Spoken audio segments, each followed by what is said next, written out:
Hi friends, welcome back to Iravu Tamil. இன்னைக்கு நம்ம ஒரு ஸ்பெஷலாக முக்கணிகள் வச்சு பாயாசம் தாங்க பார்க்க போகிறோம். ரொம்ப டேஸ்ட்டாக இருக்கும். இது ஒரு டெசர்ட் ஐட்டம்னே சொல்லலாம்.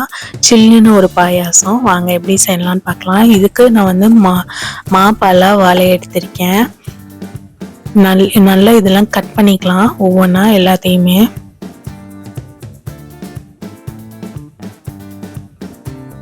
இப்போ மாம்பழத்தில் வந்து அல்ஃபோன்சா மாம்பழம் கிடைச்சா பெட்டர், நீங்கள் எடுத்துக்கோங்க அல்ஃபோன்சா கிடைச்சா.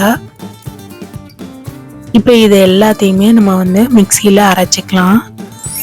இப்போ மாம்பழத்தை நம்ம வந்து அரைச்சிக்கலாங்க. இப்போ அடுத்தது வாழைப்பழம், அடுத்தது பலாப்பழம் மட்டும் நீங்கள் கொஞ்சம் லைட்டாக குறைன்னு அரைச்சிக்கோங்க, ரொம்ப ஸ்மூத்தாக அரைக்க வேணாம்.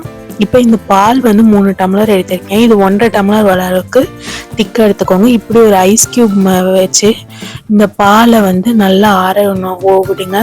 பால் வெதுவாக இருக்கும்போது நீங்கள் வந்து நாட்டு சக்கரை வந்து ஒரு ஸ்பூன் ஆட் பண்ணிக்கோங்க.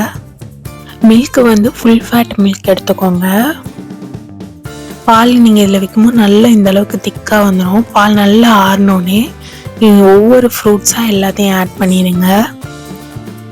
இப்போ இதில் நான் திராட்சை சேர்த்திருக்கேன், கொஞ்சமாக சேர்த்திருக்கேன். அப்புறம் பாதாம், பிஸ்தா, ஏலக்காய் இதெல்லாம் சேர்த்திருக்கேன். அப்புறம் நெய் வந்து ஒரு ஸ்பூன் விட்டுக்கோங்க. ஏலக்காய் பொடி கொஞ்சம் போட்டுக்கோங்க. நல்லா மிக்ஸ் பண்ணிங்கன்னா பண்ணவே இது பார்த்தீங்கன்னா அப்படியே திக்காகிடும். நல்லா இந்தளவுக்கு திக்காக இருக்கும். நல்லா சில்லுன்னு இருக்குங்க. வெயிலுக்கு நல்ல சூப்பரான ஒரு ட்ரிங்க்கு. குழந்தைங்களுக்கு ஹெல்த்தியும் கூட.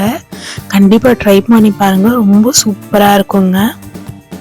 கடைசியாக ஃபைனலாக நான் வந்து ஃபினிஷிங்க்காக டெக்கரேஷனுக்காக பிஸ்தா எடுத்திருக்கேன். கண்டிப்பாக ட்ரை பண்ணி பாருங்கள். மறக்காமல் என் சேனலை சப்ஸ்கிரைப் பண்ணுங்கள், ஷேர் பண்ணுங்கள். Happy life.